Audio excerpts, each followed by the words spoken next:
someone that we all know, Transport Workers Union. Now listen, if y'all think I have a loud mouth, if y'all think I'm doing this rally, well, when this man come on stage, he's gonna be hot.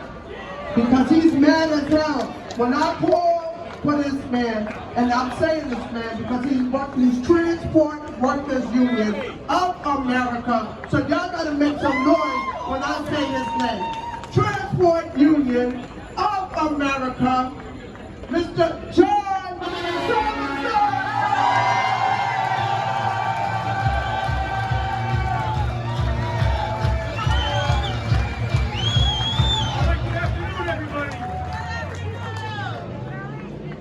You'll ever hear the phrase, the road to hell is paved with good intentions?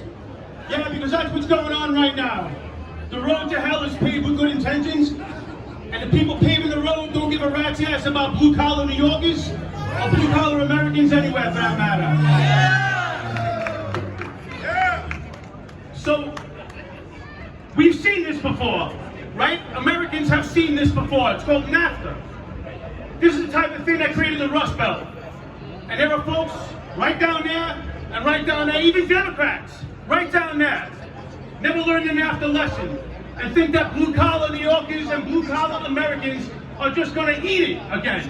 We're going to eat it with promises of different jobs and training. And you know what NAFTA ended up in? The Rust Belt. The Rust Belt. We've still not recovered from it all these decades later.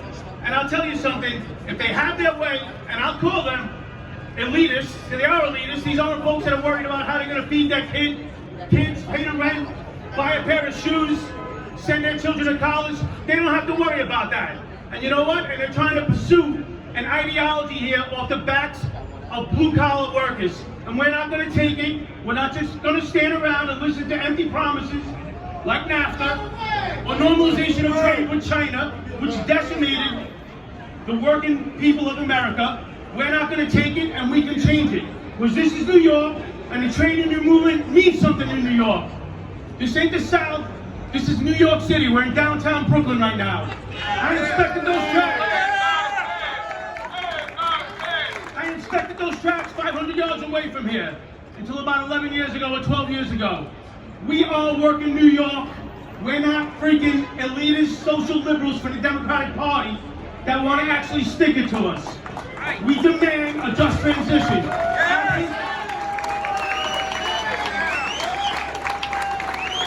Absent a just transition, not like NAFTA, we're not going to see no Rust Belt on the streets of Brooklyn, on the working neighborhoods of Brooklyn, Staten Island, Queens, the Bronx, the suburbs of New York. All of these jobs that work in neighborhoods across the downstate region and beyond are built upon. We're not going to see them pissed away.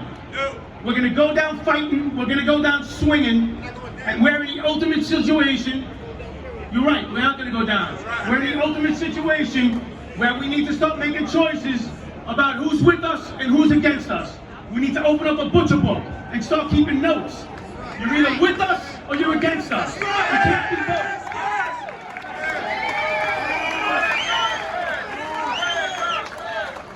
You're either with those folks down there, you're either with them and their ideology, or you're with blue-collar New Yorkers who want to see a greener world. We just want to do it with a just transition. Just a couple of more points. If the Democrats want to stick it to us, then let them continue to wonder why working people are drifting away from them. Let them continue to think about it. We need blue-collar jobs to sustain the working communities of New York. If the Democrats don't care about these jobs, then we should stop caring about them. Thank you, brothers and sisters.